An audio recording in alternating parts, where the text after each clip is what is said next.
Hello, I'm Glenn Tobey. I'm a Spring Forest Shikang master and a psychotherapist. The topic of this talk is from the theme of the art of coming home, but a specific focus on memoirs. Now, writing a memoir, really is about a collection of your own stories in your own life. So usually you assume a memoir is written by someone who's older. I'm not writing my memoir. So a memoir is collecting the stories and looking back. It's a reflective, task of looking back all those years. It's filled with chapters of different things, sequences in your life or experiences in your life. So right now it would be difficult if you're in 30s or in your 40s to think about writing a memoir because your perspective is so focused on right now. Maybe you've escaped your 20s or escaped your 30s, and now you're trying to figure out this and that and the kids and the partners and this and jobs, and you're still in the midst of everything. You can't really see a lot of patterns. That's okay. That's called life. But it's not a memoir yet, is it? Oh, but I got all these things, I got all those things. Yeah. So think though about, not so much writing the memoir now, but think about as if you're living the memoir. Yes, you're caught up in the instant. Yes, you're caught up in this certain kind of experience. That's okay. But to see this as a part of your memoir, part of your story, that you'll record later on, either in a book or a video or something that reflects on what your whole life was like. I can remember my youngest daughter asking me a number of years ago in the kitchen, can you tell me some stories of how much trouble you caused when you were in high school? Well, it's getting kind of late. I think we should go to bed now. Read my memoir.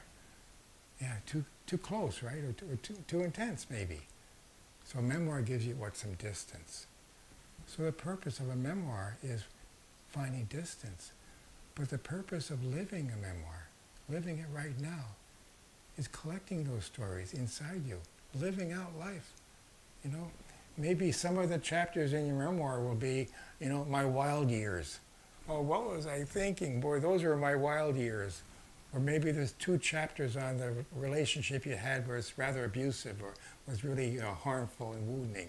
Oh, I remember that relationship. Or reverse it. The 2 chapters were on you maybe being harmful or kind of abusive. Whatever the stories may be. You're capturing different chapters of your life. What kind of God did you believe in when you were 10 or 15 or 20 or 40? Wow, see all that kind of changing, how your life moved on.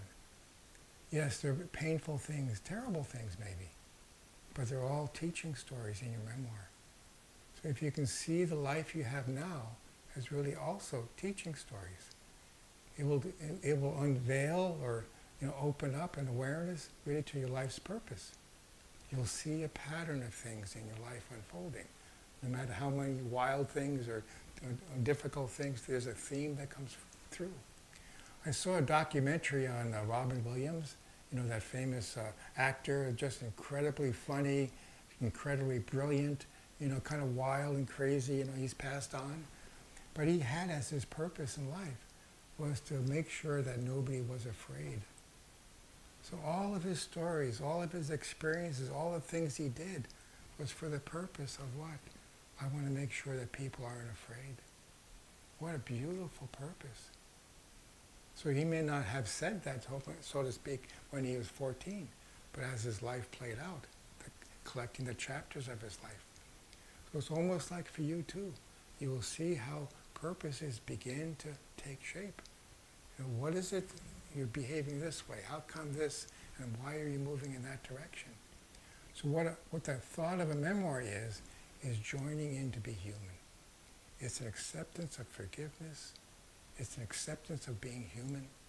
It really is coming back to the human race, so to speak. Come on back, be human. Be like the rest of us. Be confident in what you are and who you are. So you begin thinking about living out your memoir, all the chapters of your book and the chapters to come before you put them down. Thank you for listening.